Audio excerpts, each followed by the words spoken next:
Hi hello ಎಲ್ಲ ಕರ್ನಾಟಕ ಜನತೆಗೆ ನಮಸ್ಕಾರಗಳು. ನಾನು ಇವತ್ತು ಎಪಿಸೋಡ್ 17 ಮಂಗಳವಾರ ಎಪಿಸೋಡ್ ಬಗ್ಗೆ ನನ್ನ ಅನಿಸಿಕೆಯನ್ನು ವ್ಯಕ್ತಪಡಿಸ್ತೀನಿ. ಹಾಗೂ ನಾನು ಮುಂದೆ ನನ್ನ ಹಳೆ ವಿಡಿಯೋ ಅಲ್ಲಿ ಹೇಳಿದಾಗೆ ನಾನು ಲೈವ್ ನೋಡ್ತಿಲ್ಲ, ಓನ್ಲಿ ಎಪಿಸೋಡ್ ನೋಡಿದಾಗ ನನಗೇನು ಅನಿಸುತ್ತೋ ನನ್ನ ಅಭಿಪ್ರಾಯನ ನಾನು ತಿಳಿಸ್ತಿದ್ದೀನಿ. ನಿಮ್ಮ ಅಭಿಪ್ರಾಯ ಬೇರೆ ಇದ್ದಲ್ಲಿ ನಾನು ಮುಂಚೆನೇ ಹೇಳ್ದಂಗೆ ಕಮೆಂಟ್ ಹಾಕಿ, ಇಲ್ಲ ನಿಮ್ಮ ಅನಿಸಿಕೆ ಬಗ್ಗೆ ನನ್ನ ಒಪಿನಿಯನ್ ಏನು ಅಂತ ಕೇಳೋದಕ್ಕೂ ಕೂಡ ಕಮೆಂಟ್ ಹಾಕಿ. ಸೊ ನಾನು ಬೇರೊಂದು ವಿಡಿಯೋ ಮಾಡಿ ನನ್ನ ಅನಿಸಿಕೆ ಬಗ್ಗೆ ತಿಳಿಸ್ಕೊಡ್ತೀನಿ, ಇಲ್ಲ ಕಮೆಂಟ್ ಮುಖಾಂತರ ಆದರೂ ನಿಮಗೆ ನನ್ನ ಒಪಿನಿಯನ್ನ ತಿಳಿಸ್ಕೊಡ್ತೀನಿ. ಸೊ ಮಂಗಳವಾರ ಎಪಿಸೋಡ್ಗೆ ಬಂದರೆ, ಸೊ ಸ್ಟಾರ್ಟಿಂಗಲ್ಲಿ ಸ್ಪಂದನ ಹಾಗೂ ಮಾಲುಗೆ ಸೂಪರ್ ಪವರ್ ಕೊಡ್ತಾರೆ. ಸೊ ಈ ಫಿನಾಲೆ ವೀಕ್ ಆಗಿರೋದ್ರಿಂದ ಬಿಗ್ ಬಾಸ್ ಹೇಳ್ತಾರೆ ಸರಳಿ ಟಾಸ್ಕ್ಗಳಿರುತ್ತೆ. ಆ್ಯಂಡ್ ಆ ಸರಳಿ ಟಾಸ್ಕ್ಗಳಿಗೆ ಜಂಟಿ ಆದಮೇಲೆ ಐ ಥಿಂಕ್ ಇದು ಒಳ್ಳೆ ಟೈಮ್ ಎಲ್ಲರ ಇಂಡಿವಿಜುವಾಲಿಟಿ ತೋರಿಸ್ಕೊಳೋದಕ್ಕೆ. ಈ ಅರಸಿ ಅನ್ನೋ ಪಟ್ಟದಿಂದ ಆಗಲಿ, ಆಳು ಅನ್ನೋ ಪಟ್ಟ ಆಗಲಿ, ಅಸುರ ಆಗಲಿ, ಎಲ್ಲ ಕೊಟ್ಟಿರುವ ಪಾತ್ರವನ್ನು ಹೊರಗೆ ಬಂದು ಈಗ ಕಂಟೆಸ್ಟೆಂಟ್ ನಿಜವಾದ ಮುಖವಾಡ ಅಥವಾ ನಿಜವಾದ ವ್ಯಕ್ತಿತ್ವ, ನಿಜವಾದ ಆಟವನ್ನು ನಾವು ನೋಡ್ಬೋದು ಅಂದ್ಕೊತೀನಿ.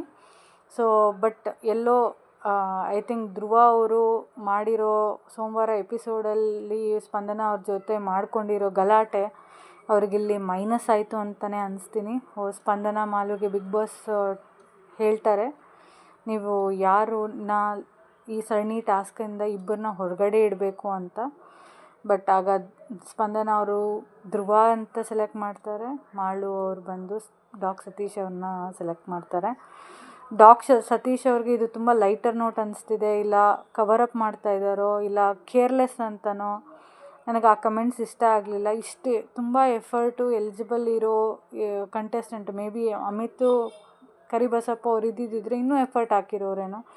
ಇವರು ಇಷ್ಟು ಕೇರ್ಲೆಸ್ ಆಗಿ ಹೋಗಲಿ ಬಿಡು ರೆಸ್ಟ್ ಮಾಡ್ಬೋದು ಅಂತಂದರೆ, ಜಂಟಿ ಟಾಸ್ಕ್ದಲ್ಲಿ ಚಂದ್ರಪ್ರಭಾ ಇವ್ರದ್ದು ಜಂಟಿಯಲ್ಲಿ ಹೋಗ್ತಾ ಇತ್ತೇನೋ, ಬಟ್ ಅವ್ರಿಗಿನ್ನೂ ಸೀರಿಯಸ್ನೆಸ್ ಅರ್ಥ ಆಗ್ತಿಲ್ಲ ಅನಿಸುತ್ತೆ. ಇದು ಇಂಡಿವಿಜುವಲ್ ಟಾಸ್ಕು. ಈವನ್ ಆ ಗಿಲ್ಲಿ ಕೂತ್ಕೊಂಡು ಅವ್ರಿಗೆ ಅನಲೈಸ್ ಮಾಡಿಸ್ತಿದ್ರು ಅವ್ರಿಗೆ ಅರ್ಥ ಆಗಿಲ್ಲ ಅನಿಸುತ್ತೆ. ಬರೀ ಸುಳ್ಳೇ ಹೇಳ್ತಾರೆ ಅಂತ ನನಗೂ ಅನ್ಸೋಕ್ಕೆ ಸ್ಟಾರ್ಟ್ ಆಗಿದೆ. ಬಿಕಾಸ್ ಎಲ್ಲ ಅವ್ರು ಹೇಳೋದೊಂದು ಮಾಡೋದೊಂದು, ಆ ಮಾತುಗಳನ್ನ ಟ್ವಿಸ್ಟ್ ಮಾಡಿ ಬೇರೊಂದು ಹೇಳೋದು. ಈ ಇರೋ ಗೇಮ್ ಚಾಲೆಂಜ್ಗೆ ಅವ್ರ ಒಂದು ಹತ್ತಿರ ಇರೋ ಫಿನಾಲೆಗೆ ಇವರು ಈ ಥರ ಇದ್ದರೆ ನನಗೆ ಮೋಸ್ಟ್ಲಿ ಇವ್ರು ಕಂಟಿನ್ಯೂ ಆಗಲ್ಲ ಅಂತ ಅನಿಸುತ್ತೆ. ಆ್ಯಂಡ್ ಧ್ರುವನ ರೈಟಾಗಿ ಲಾಕ್ ಮಾಡಿದ್ರು ಸ್ಮಾರ್ಟ್ ಮೂವ್ ಅಂತಲೇ ಹೇಳ್ತೀನಿ ಸ್ಪಂದನದಿಂದ. ಆ್ಯಂಡ್ ಧ್ರುವ ಅವರು ಇದನ್ನು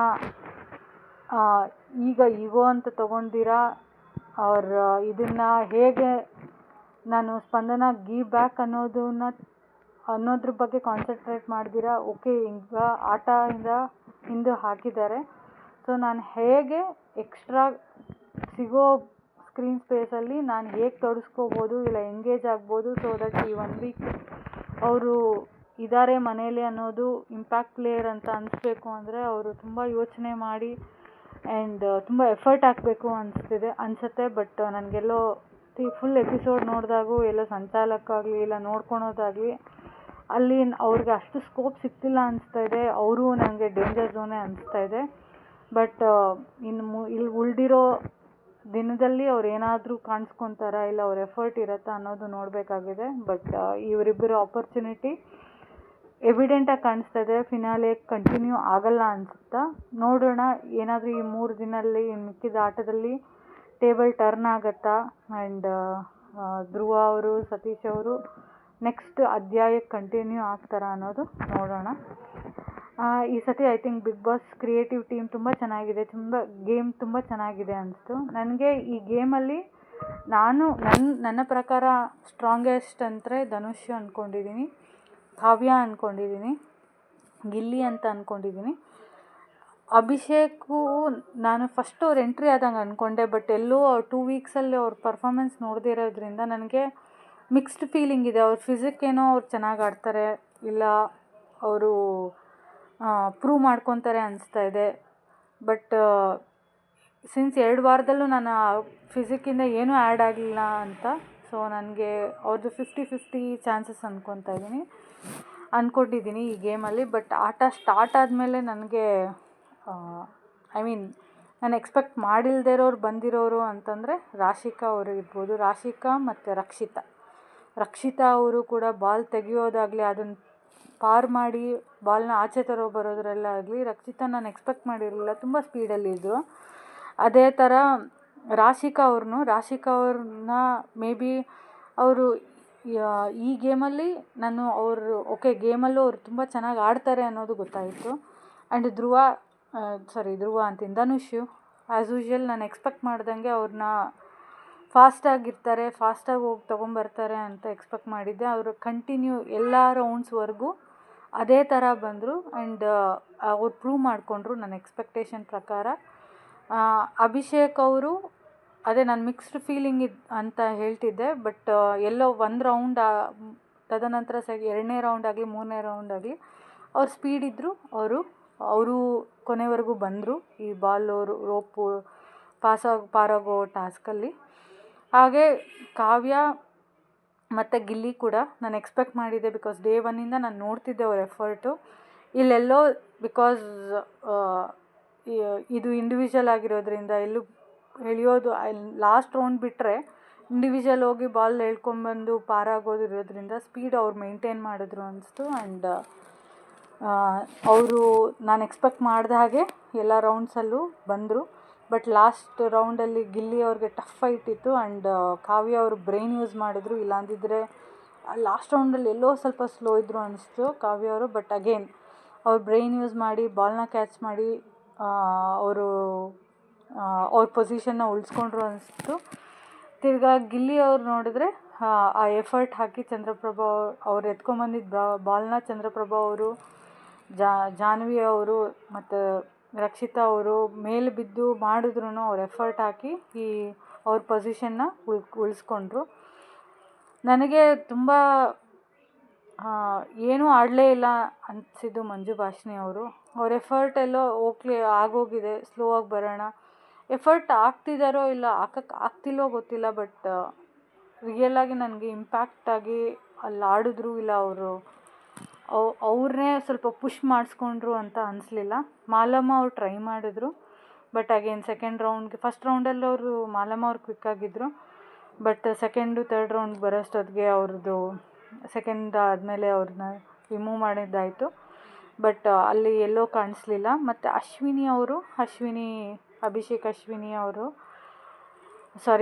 ಅಶ್ವಿನಿ ಅಂತ ಇದ್ದೀನಿ ಅಂದರೆ ಜೋಡಿಯಾಗಿ ನನಗೆ ಅಶ್ವಿನಿ ಗೌಡ ಅವ್ರನ್ನ ಮೇ ಬಿ ಅಶ್ವಿನಿ ಗೌಡ ಅಂತ ಕರಿತೀನಿ ಇನ್ನು ಮುಂದೆ ವೀಡಿಯೋಸಲ್ಲಿ. ಇವ್ರನ್ನ ಇಂಡಿವಿಜುವಲ್ ಆಗಿ ಇವಾಗ ಜೋಡಿ ಟಾಸ್ಕ್ ಮುಗಿದ ನಂತರ ನಾನು ಬರೀ ಅಶ್ವಿನಿ ಅಂತಂದರೆ ಈ ಜಂಟಿ ಜೋಡಿಯಲ್ಲಿದ್ದ ಅಶ್ವಿನಿ ಅವ್ರ ಬಗ್ಗೆ ಅಂತ ರಿಲೇಟ್ ಮಾಡ್ತೀನಿ. ಸೊ ಅಶ್ವಿನಿ ಅವರು ಕೂಡ ನನಗೆಲ್ಲ ಫಸ್ಟ್ ರೌಂಡಲ್ಲಿ ಸ್ಪೀಡೇ ಇದ್ದರು comparative to other players. But ಎಲ್ಲೋ ಅವ್ರಿಗೆ ಈ ರಾಶಿಕಾ ಅವ್ರಿಗೆ ಎಫರ್ಟ್ ಆಗ್ತಿದ್ದಾರೆ, ಸ್ಪೀಡ್ ಇದ್ದಾರೆ, ಫಸ್ಟ್ ಬರ್ತಾಯಿದೆ, ಎಲ್ಲೋ ಬ್ರೈನ್ ಯೂಸ್ ಮಾಡ್ತಿಲ್ಲ ಅನಿಸ್ತದೆ. ಆ ಜೋಡಿಯಲ್ಲಿ ಎಲ್ಲಿ ಮಂಜು ಭಾಷಿಣಿ ಮೇಡಮ್ ಏನು ಅನ್ಕೊತಾರೋ ಅಂತೋ ಎವಿಡೆಂಟ್ ಆಗಿತ್ತು ಅವರು ಲಾಸ್ಟ್ ಬಂದರು ಅಂತ. ಆ್ಯಂಡ್ ಗೊತ್ತಿತ್ತು ಮುಂದೆನೂ ಅವರು ಆಟ ಆಡಿದ್ರೆ ಮುಂದೆ ಫಸ್ಟ್ ಬರೋದಿಲ್ಲ ಅಂತ. ಎಲ್ಲೋ ಅಶ್ವಿನಿ ಅವ್ರ ಗೇಮ್ನ ಅವರು ಸ್ಟಾಪ್ ಮಾಡಿದ್ರು ಅನಿಸ್ತು.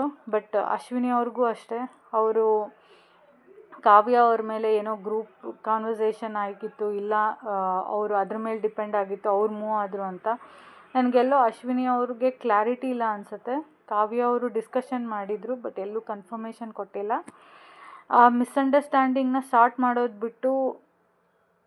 ಸಾರ್ಟ್ ಮಾಡಿಕೊಂಡು ಮುಂದೆ ಹೋದರೆ ಪರವಾಗಿಲ್ಲ. ಬಟ್ ಅದೇ ಕ್ಯಾರಿ ಫಾರ್ವರ್ಡ್ ಮಾಡ್ಕೊಂಡು ಹಿಂದೆ ಮಾತಾಡಿಕೊಂಡು ಅದೇ ಗೊಂಗಲ್ಲಿದ್ದರೆ ಈ 4 ದಿನ ಪಾಸ್ ಆಗೋದು ಹೆಂಗೆ ಅಂತ ಗೊತ್ತಾಗಲ್ಲ ಅವ್ರಿಗೆ, ಅಶ್ವಿನಿ ಗೌಡ ಅವ್ರಿಗೆ.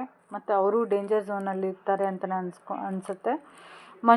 ಮಂಜು ಭಾಷಿಣಿ ಅವರು ಈ ಗೇಮಲ್ಲಿಲ್ಲ, ಮೇ ಬಿ ಮಾತಲ್ಲಿ ಮುಂದಿನ ಎಪಿಸೋಡ್ಸಲ್ಲಿ ಎಲ್ಲಾದರೂ ಅವ್ರಿಗೆ ಪ್ಲಸ್ ಆಗುತ್ತಾ ಅಂತ ನೋಡ್ಬೋದು. ಇಲ್ಲಾಂದರೆ ಮಂಜು ಭಾಷಿಣಿ ಅವ್ರು ಕೂಡ ಡೇಂಜರ್ ಝೋನೇ ಅನಿಸುತ್ತೆ. ಮಾಲಮ್ಮ ಅವ್ರದ್ದು ಹೇಳೋಕ್ಕಾಗಲ್ಲ. ಸೊ ಗೇಮಲ್ಲ, ಜನರ ದೃಷ್ಟಿ ನೋಡೋ ರೀತಿಯೇ ಬೇರೆ. ಸೊ ಹಾಗಾಗಿ ಮಾಲಮ್ಮ ಅವ್ರದ್ದು ನನಗೆ 90-10 ಅನಿಸುತ್ತೆ. 10 ಇಲ್ದಿರ ಇರ್ಬೋದು, 90 ಬಿಕಾಸ್ ಆಫ್ ಸಿಂಪತಿ ಬರ್ಬೋದು. ಹಂಗಂತ ನನಗೆ ಗೇಮಲ್ಲಿ ಎಫರ್ಟ್ ಇಲ್ವಾ ಅಂತ ಹೇಳಲ್ಲ. ಗೇಮಲ್ಲಿ ತುಂಬ ಎಫರ್ಟ್ ಹಾಕ್ತಿದ್ದಾರೆ. ಬಟ್ ಸಿನ್ಸ್ ಎಲ್ಲದರಲ್ಲೂ ಗೆಲುವು ಇಂಪಾರ್ಟೆಂಟ್ ಆಗಿರೋದ್ರಿಂದ ಈ ಟಾಸ್ಕಲ್ಲಿ ಗೆಲ್ಲಿಲ್ಲ, ಅದೆಲ್ಲೋ ನೆಗೆಟಿವ್ ಆಗ್ಬೋದೇನೋ ಅಂತ ಅನಿಸುತ್ತೆ. ಬಟ್ ಅಗೇನ್ ನಾನು 90% ಹೇಳ್ದಂಗೆ ಗೇಮೇ ಇಲ್ಲ ಅಂತ ಇದ್ರೂ ಇದೆ. ಬಟ್ ಆ ಗೇಮೇ ಅಲ್ಲ, ಗೇಮ್ ಅಲ್ದಿರ ಇದ್ದರೂ ಅವ್ರು ಹೇಗೆ ನಡ್ಕೊತಾರೆ ಅಂತ. ಬಟ್ ಮಲ್ಲಮ್ಮ ಅವರು ಎಲ್ಲೋ ಹಿಂದುಳಿತಾರೆ, ಇಲ್ಲ ಎಲ್ಲೋ ಕಾರ್ನರ್ ಆಗ್ತಾರೆ ಅಂದ್ಕೊಂಡ್ರೆ, but still she is getting her own screen space, ಎಲ್ಲೋ ಮಾಡ್ತಿದ್ದಾರೆ. ಸೊ ಹಾಗಾಗಿ 90 ಹೇಳ್ತಾ ಇದ್ದೀನಿ. ಗೇಮ್ ಇದೊಂದರಲ್ಲಿ ಅವರು ಅಷ್ಟು ಕೊಡೋಕ್ಕಾಗಲಿಲ್ಲ, ಅವ್ರು ಬೆಸ್ಟ್ ಕೊಟ್ಟಿದ್ದಾರೆ. ಅದೆಲ್ಲಾದರೂ ನೆಗೆಟಿವ್ ಆಗುತ್ತಾ ಅಂತ ನೋಡ್ಬೋದು, ಇಲ್ಲ ಇನ್ನು ಹೆಂಗೆ ಅವರು ಪ್ಲಸ್ ಮಾಡ್ಕೊತಾರೆ ಅಂತ ನೆಕ್ಸ್ಟ್ ಅಪ್ಕಮಿಂಗ್ ವೀಕ್ಸಲ್ಲಿ ಅದನ್ನು ನೋಡ್ಬೋದು. ಆ್ಯಂಡ್ ಚಂದ್ರಪ್ರಭಾ ಅವರು ತುಂಬ ಎಕ್ಸ್ಪೆಕ್ಟ್ ಮಾಡಿದ್ದೆ. ಹೌದು, ಗಿಲ್ಲಿ ಅವರು ಆ ಆಟದಲ್ಲಿ ಎಲ್ಲೋ ಅವರು ಸುಸ್ತಾಗಿ ಟಯರ್ಡ್ ಆದರು ಅಂತ ಅನಿಸುತ್ತೆ. ಬಟ್ ಅವರು ಫೈಟ್ ಕೊಡಬೇಕಿತ್ತು. ಇಲ್ಲೆಲ್ಲ ಬಾಂಡಿಂಗ್ಸ್ ಇದ್ದರೆ ತುಂಬ ಕಷ್ಟ ಆಗುತ್ತೆ ಅಂತ ನನಗನ್ನಿಸ್ತು. ಅದು ಬಿಟ್ಟರೆ ನೆಕ್ಸ್ಟು ಆ ಲಾಸ್ಟಲ್ಲಿ ಕ್ವಾಲಿಫೈ ಆಗಿರೋ 5 ಜೆನ್ಯೂನ್ ಎಫರ್ಟ್ ಅನ್ನಿಸ್ತು. ಎಲ್ಲೂ ಒಬ್ಬರು ಕಸಿದ್ಕೊಂಡಿರೋ ಎಫರ್ಟ್ ಅಂತ ನನಗನ್ನಿಸ್ಲಿಲ್ಲ. ಸೊ ನಾನು ಎಕ್ಸ್ಪೆಕ್ಟ್ ಮಾಡಿರೋದ್ರಲ್ಲಿ ಅಡಿಷನ್ ಆಗಿದ್ದು, ನಾನು ರಕ್ಷಿತಾ ಅವ್ರು ಬರ್ತಾರೆ ಅಂದ್ಕೊಂಡ್ರೆ, ನೋಡಿದ್ರೆ ರಾಶಿಕಾ ಅವರಿದ್ದರು. ಬಟ್ ಓಕೆ ಅನಿಸ್ತು ನನಗೆ. ರಾಶಿಕಾ ಅವರು ಬರಬಾರ್ದು ಅಂತಲ್ಲ, ಈ ಆಟದಲ್ಲಿ ನಾನು ರಕ್ಷಿತಾ ತುಂಬ ಫಾಸ್ಟಾಗಿದ್ದರು, ಬಟ್ ಅವರು ಸ್ಮಾರ್ಟ್ ಆಗಿರಲಿಲ್ಲ ಅಂತ ಹೇಳ್ತೀನಿ. ರಾಶಿಕಾ ಅವರು ಐ ಥಿಂಕ್ ನನಗೆ ಅದು ಸರ್ಪ್ರೈಸೇ ಅಂತು, ಅವರು ಲಾಸ್ಟ್ 5 ಉಳ್ಕೊತಾರೆ ಅಂತ. But she proved it. ಅವ್ರ ಎಫರ್ಟ್ ಕಾಣಿಸ್ತಿತ್ತು. ಆದರೆ ನಾನು ಹೇಳ್ದಂಗೆ ಬ್ರೈನ್ ಇರಲಿಲ್ಲ. ನಾನು ಅಶ್ವಿನಿ ಅವ್ರನ್ನ ಸೆಲೆಕ್ಟ್ ಮಾಡ್ತಾರೆ ಅಂದ್ಕೊಂಡಿದ್ದೆ. ನೋಡಿದ್ರೆ ಅವರು ಮಂಜು ಭಾಷಿನಿ ಅವ್ರನ್ನ ಸೆಲೆಕ್ಟ್ ಮಾಡಿದ್ರು. ಅದೆಲ್ಲೋ ರಾಂಗ್ ಸ್ಟ್ರಾಟಜಿ, ಅವ್ರದ್ದಲ್ಲಿ ಸ್ಟ್ರಾಟಜಿ ಫೇಲ್ ಆಯಿತು ಅಂತಲೇ ನಂಗೆ ಅನಿಸುತ್ತೆ. ಸೊ ಇದೆಲ್ಲ ಟಾಸ್ಕ್ ಆದಮೇಲೆ ಮತ್ತೊಂದು ಟಾಸ್ಕ್ ಕೊಡ್ತಾರೆ ಬಿಗ್ ಬಾಸ್. ಈ 5 ಜನದಲ್ಲಿ ತಕ್ಕಡಿಗೆ ಹಾಕಿ ವೆಯ್ಟ್ಸ್ ಹಾಕೋದ್ರಲ್ಲಿ ನಾನು ಅಂದ್ಕೊಂಡಂಗೆ, it was a smart move by the players also. ಧನುಷ್ನ ಇದು ಮಾಡೋದು ಸ್ಟ್ರಾಟಜಿಕ್ಕಾಗಿ ಫೈನು. ಬಟ್ ನನಗನ್ಸಿದ್ರಲ್ಲಿ ಧನುಷ್ಗೆ ಎಲ್ಲರೂ ವೆಯ್ಟ್ಸ್ ಹಾಕ್ತಿರೋದ್ರಿಂದ ಅವರು ವೆಯ್ಟ್ ಮಾಡಿದ್ರು ಅಂಟಿಲ್ ಲಾಸ್ಟ್. ಬಿಕಾಸ್ ಬೇರೆಯವ್ರಿಗೆಲ್ಲ ವೆಯ್ಟ್ಸ್ ಡಿಸ್ಟ್ರಿಬ್ಯೂಟ್ ಆಗ್ತಿರಲಿಲ್ಲ. ಮ್ಯಾಕ್ಸಿಮಮ್ ಧನುಷ್ಗೆ ಬರ್ತಾ ಇರೋದ್ರಿಂದ ಅವ್ರು ಲೂಸ್ ಮಾಡಿದ್ರು. But he gave it best ಅಂತ ಅನಿಸ್ತು. ಅಭಿಷೇಕ್ ಅವ್ರಿಗೆ ಒಂದು ಹೇಳಬೇಕು ಅಂತಂದರೆ, ಒಂದು 50%ವರೆಗೂ ಅಭಿಷೇಕ್ ಅವ್ರಿಗೆ ವೆಯ್ಟ್ಸ್ ಜಾಸ್ತಿ ಆಗ್ತಾಯಿತ್ತು. ಬಟ್ ನೆಕ್ಸ್ಟು 50% ಒಳಗಡೆ ಎಲ್ಲ ಕಂಟೆಸ್ಟೆಂಟು ಬೇರೆಯವ್ರ ತಕ್ಕಡಿ ಫಿಲ್ ಮಾಡೋದ್ರಲ್ಲೂ ಅವರು ಎಂಗೇಜ್ ಆಗಿದ್ದರು. ಆಲ್ಮೋಸ್ಟ್ 2 kg 3 kg ಡಿಫ್ರೆನ್ಸ್ ಇರ್ಬೋದು. ಬಟ್ ನಾನು ಅಭಿಷೇಕ್ ಅವ್ರ ಹತ್ರ ಇನ್ನೂ ಸ್ವಲ್ಪ ಹೊತ್ತು ಇರ್ತಾರೆ ಅಂದ್ಕೊಂಡಿದ್ದೆ. ಬಟ್ ಅಗೇನ್ ಅವರು ಇಲ್ಲಿ ನೋಡೋದಕ್ಕಿಂತ ಅಲ್ಲಿ ಎಷ್ಟಿದೆ, ಆ್ಯಕ್ಚುಲ್ ವೆಯ್ಟ್ಸ್ ಎಷ್ಟಿದೆ, ಅವ್ರಿಗೆ ಏನು ಫೇಸ್ ಆದರು ಅಂತ ಜಡ್ಜ್ ಮಾಡೋಕ್ಕಾಗಲ್ಲ. ಬಟ್ ಎಫರ್ಟ್ ಓಕೆ ಅನಿಸ್ತು. ಬಟ್ ಬೆಸ್ಟ್ ಅನಿಸ್ಲಿಲ್ಲ ನನಗೆ. ರಾಶಿಕಾ ಅವ್ರಿಗೆ ಅಷ್ಟು ಜನ ವೆಯ್ಟ್ಸ್ ಹಾಕೋಕ್ಕೆ ಟ್ರೈ ಮಾಡ್ತಿಲ್ಲ. ಎಲ್ಲ ಕಾವ್ಯ ಗಿಲ್ಲಿಗೆ ಡಿಸ್ಟ್ರಿಬ್ಯೂಟ್ ಆಗ್ತಾಯಿದೆ. ಬಟ್ ರಾಶಿಕಾಗೂ ಡಿಸ್ಟ್ರಿಬ್ಯೂಟ್ ಆಗ್ತಾಯಿದೆ. ಮೇ ಬಿ ಅವ್ರಿಗೆ ಹಾಕಿದ್ರೂ ಕೂಡ ಅವ್ರು ನಿಲ್ತಾರೆ ಅಂತ ನನಗನ್ಸುತ್ತೆ. ಆ್ಯಂಡ್ ನನಗೆ ಗಿಲ್ಲಿಯಿಂದ ನಾನೆಲ್ಲೋ ಈ ಟಾಸ್ಕಲ್ಲಿ ಅವ್ರಿಗೆ ವೆಯ್ಟು ಅಷ್ಟೊತ್ತು ಹಿಡಿಯೋದು ಕಷ್ಟ ಅನ್ನಿಸ್ತಾಯಿತ್ತು. ಬಟ್ ನೋಡಿದ್ರೆ ಆ ಎಂಥ್ಯೂಸಿಯಾಸಮ್ ಇರ್ಬೋದು, ಆ ಎನರ್ಜಿ ಎಲ್ಲ ನೋಡ್ತಿದ್ರೆ ನನಗೆ ಅವರೇ ವಿನ್ ಆಗ್ತಾರೇನೋ ಅಂತಲೂ ಅನಿಸ್ತಾಯಿದೆ. ಬಿಕಾಸ್ ಕಾವ್ಯ ಆಗಲೇ ಸ್ಟ್ರಗಲ್ ಮಾಡ್ತಾಯಿದ್ದಾರೆ ನನಗೆ ಕಾಣಿಸ್ತಾ ಇದೆ.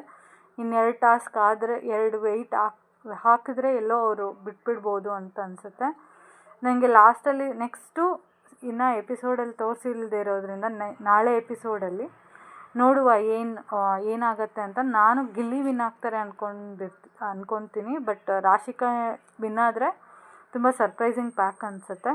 ಆ್ಯಂಡ್ ಕಾವ್ಯ ಗಿಲ್ಲಿ ಆದರೆ ನನಗೇನು ಸರ್ಪ್ರೈಸ್ ಆಗೋಲ್ಲ. ಬಟ್ ಗಿಲ್ಲಿಗಿಂತ ಕಾವ್ಯ ಆದರೆ ಸರ್ಪ್ರೈಸ್ ಆಗುತ್ತೆ.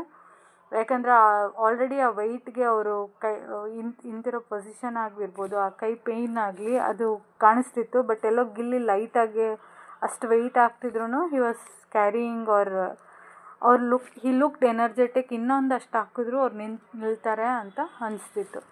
ಇದು ನನ್ನ ಅಭಿಪ್ರಾಯ. ನಿಮಗೂ ಇದೇ ಅಭಿಪ್ರಾಯ ಇದ್ದಲ್ಲಿ ಕಮೆಂಟ್ ಮಾಡಿ, ಇಲ್ಲ ಬೇರೆ ಅಭಿಪ್ರಾಯ ಇದ್ದಲ್ಲಿ ತಿಳಿಸ್ಕೊಡಿ. ಈ ವಿಡಿಯೋ ಲೈಕ್ ಆದಾಗ ಅಲ್ಲಿ ಲೈಕ್ ಮಾಡಿ ಆ್ಯಂಡ್ ಸಬ್ಸ್ಕ್ರೈಬ್ ಮಾಡೋದು ಮರಿಬೇಡಿ. ಧನ್ಯವಾದಗಳು.